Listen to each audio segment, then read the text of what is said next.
Assalamualaikum warahmatullahi wabarakatuh. Pada pertemuan kali ini kita akan belajar mengenai geografi kebencanaan. Pada pertemuan ini kita akan diajar oleh Ibu Dr. Erna Juwita SPD MSI, kemudian ada Ibu Elvi Zuriani MSI, dan yang terakhir oleh Bapak Arizala Putra Ulmi MPD. Selanjutnya, sebelum kita belajar lebih dalam, kita akan menjelaskan tentang pendistribusian RPS, persetujuan kontrak perkuliahan, dan juga pengenalan materi perkuliahan. Oke, selanjutnya itu kita akan membahas tentang kontrak mata perkuliahan. Apa itu kontrak mata kuliah? Adalah perjanjian yang kita sepakati bersama sebelum kita melakukan proses belajar mengajar. Apa saja kontrak mata kuliahnya? Yaitu yang pertama, mahasiswa ditolerir terlambat 15 menit.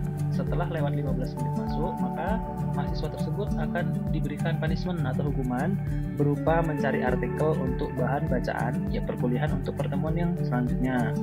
Nah, ketika dosen terlambat 15 menit, setelah lewat 15 menit, ketua kelas wajib menghubungi dosen tersebut untuk mencari jadwal pengganti perkuliahan atau ditanyakan apakah perkuliahan akan dilanjutkan atau diganti dengan jadwal yang lain, seperti itu. Yang kedua, bagi mahasiswa yang sudah pernah mengikuti mata kuliah SIG atau Sistem Informasi Geografis sebelumnya dan dinyatakan tidak lulus, maka wajib mengulangi mata kuliah dan juga praktikum.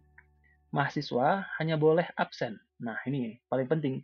Paling banyak 3 kali pertemuan. Apabila lebih dari 3 kali, maka mahasiswa tidak dibenarkan mengikuti ujian dan harus mengulang mata kuliah pada semester berikutnya. Artinya ketika Anda tidak masuk lebih dari 3 kali tanpa keterangan, itu berarti Anda gagal dalam mata kuliah geografi kebencanaan. Nah, selanjutnya ada mahasiswa boleh meminta izin pada saat perkuliahan berlangsung, tetapi apabila setelah keluar tidak masuk lagi dianggap absen. Kalau misalkan dianggap absen, itu berarti sama dengan dia tidak masuk. Biasanya dikatakan dia absen gitu. Dan kalau misalkan 3 kali berturut-turut, sama saja dia gagal, sama seperti peraturan yang sebelumnya. Nah, terakhir mahasiswa menyiapkan ruang kelas untuk siap dilaksanakan proses pembelajaran sebelum dosen memasuki ruangan. Itu yang terakhir, mahasiswa harus masuk terlebih dahulu untuk menyiapkan ruang perkuliahan. Nah, ini adalah beberapa indikator penilaian dan standar konversi nilai. Nah, beberapa nilai itu akan diambil dari ujian tengah semester, itu bobotnya 15%. Kemudian ujian akhir semester itu 15%, keterampilan umum itu 20%, keterampilan khusus 30%, dan juga sikap dan tata nilai 20%.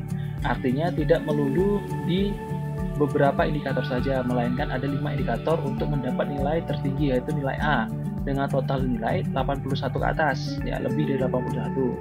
Nah, kalau yang B itu 65 sampai ke 80, C 55 sampai ke 65, 45 sampai ke 55 itu D, dan E itu nilai total kurang dari 45. Perlu diketahui untuk D itu pasti tidak lolos ya, artinya Anda harus mengulang untuk mendapatkan nilai A, B, ataupun C. Seperti itu.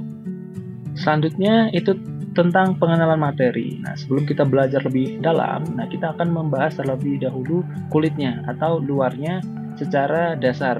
Secara geologis ya, maupun geomorfologis, Indonesia itu merupakan tempat yang sangat sensitif terjadinya bencana alam.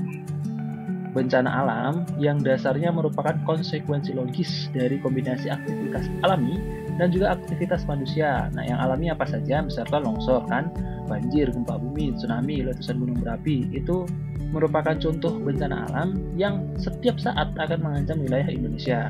Nah, belum lagi berpengaruh dari bencana sosial seperti kebodohan, kesalahan manajemen, struktur sosial, kekeliruan manajemen sumber daya alam, dan pada akhirnya akan bermuara pada penderitaan masyarakat. Nah, itu adalah sebuah bencana juga, tapi dia bencana sosial.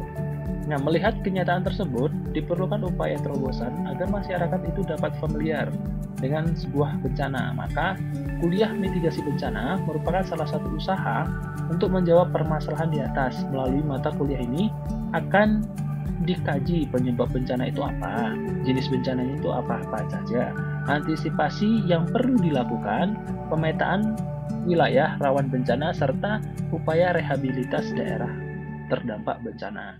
Nah, itu adalah pengenalan materi. Nah, mungkin untuk pertemuan kali ini hanya itu yang bisa saya bahas. Sekian dan terima kasih. dan semoga kita bisa bertemu kembali di ruang diskusi selanjutnya.